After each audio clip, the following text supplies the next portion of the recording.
it's a good time, January, because it is a fresh start, beginning of the year, to ask yourself some questions and take a little bit of time to do a bit of an inventory and an assessment on you, find out where you're at.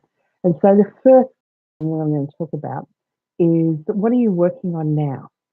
Because oftentimes we can work on something and it kind of was really useful when we started doing it, but after a while it becomes not useful and it's not serving us anymore. It's not a positive in our life anymore, it's a negative.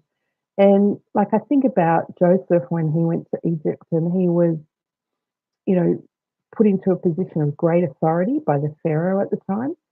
And he was basically second in charge of the whole land.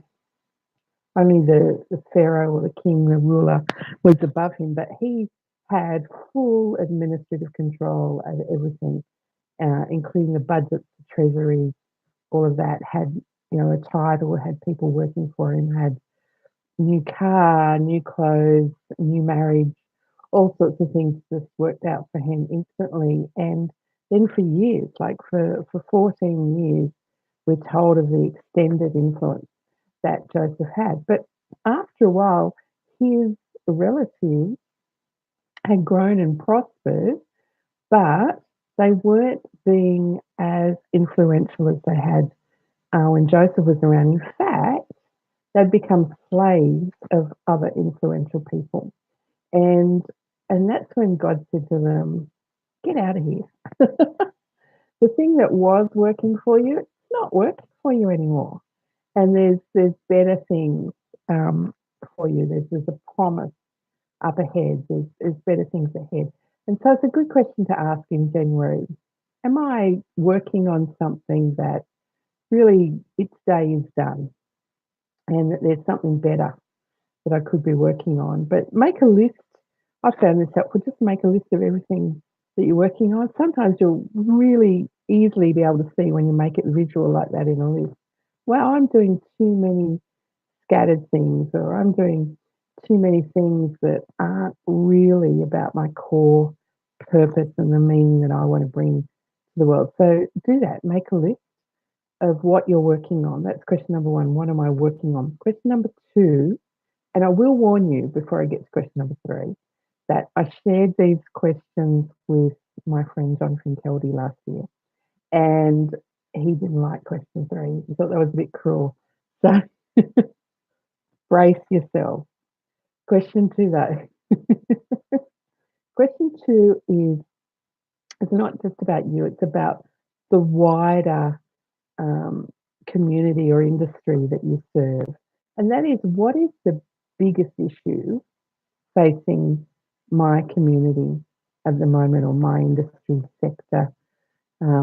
You know, if you're in a discrete organisation, it might be at least your company, your business, your church, your not for profit, whatever it is. What is the biggest issue that, you know, we're facing? So that could be like a really major problem that really needs some work done on it, or it could be a really major opportunity. And as is often the case, sometimes those things go hand in hand. If you'll solve the biggest problem, it'll turn out to be the biggest opportunity. I was talking yesterday about how when David faced Goliath, before he did anything, he sought out answers on what is the opportunity here. He wanted it quantified. What are the rewards? If I manage to defeat this giant, what do I get? And so he found out that, well, he got uh, tax free basically for the rest of his life. So it's a big advantage. If everyone else is paying taxes and you don't have to pay tax, that's a pretty big advantage. But he also got all sorts of other things, including a new marriage to the king's daughter, was brought in as part of the royal family. That's a huge reward. Imagine if, you know, you got the call today from Buckingham Palace and they said, we'd like to make you the newest member of our royal family. Man, I would be straight on the plane. David quantified what the rewards were of that opportunity before he ever took any steps towards it. So this this list that you can make is a separate list, and it's about your nation or your business or your church or whatever sort of scale you're working at the moment. What is the biggest issue there? It might even be family. What is the biggest thing that's facing your family or your organisation? And now we've come to the third question. I have warned you. It's a doozy of a question. I really like it. I think that it's a valid question and that it's something that will help a lot of people. And that's why I'm sharing it with you. I think if more entrepreneurs ask themselves this question in every January, then the world would be a better place. We'd have more change in the world and we'd have better change in the world. And therefore, our lives on a global scale would be better off. So that's why I'm asking it. And so if you don't like it, feel free to leave a comment so you don't like it, but I think it will help. So even if you don't like it, I'd encourage you to answer it. And the third question is, drum roll please, why aren't those two answers the same? In other words, why aren't you working on the biggest issue in your industry or your family or your organisation or your nation? Why are you working on things that aren't the biggest issue? Why are you ignoring the biggest opportunity? Is it because you started to do it, something stopped you along the way? Is it because you feel inadequate to take it on? Is it because it just never occurred to you that you should be dealing with bigger issues? What is it? When David faced Goliath, Goliath was definitely the biggest issue of his nation at the time. And he didn't worry about anything else.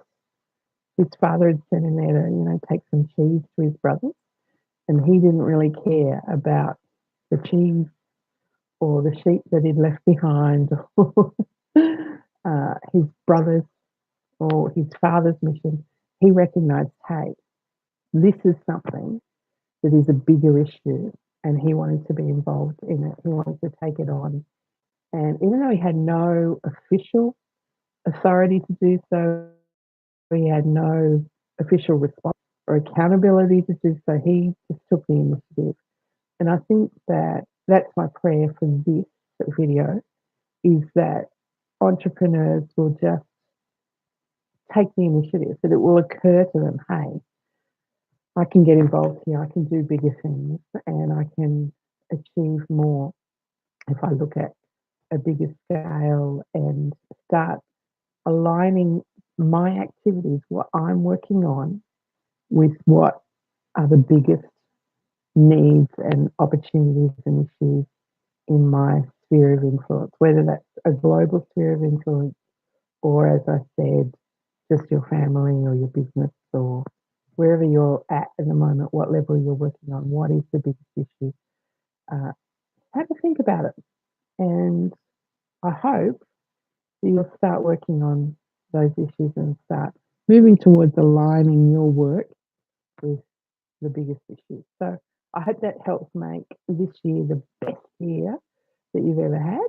And if I can help you in any other way, go to shazjones.com or just leave a comment below. And I'd love to hear what your thoughts are on it. And if you've got any questions or challenges that you're facing that you need some strategic help with, I'd love to do that for you. So thank you for watching, and Happy New Year.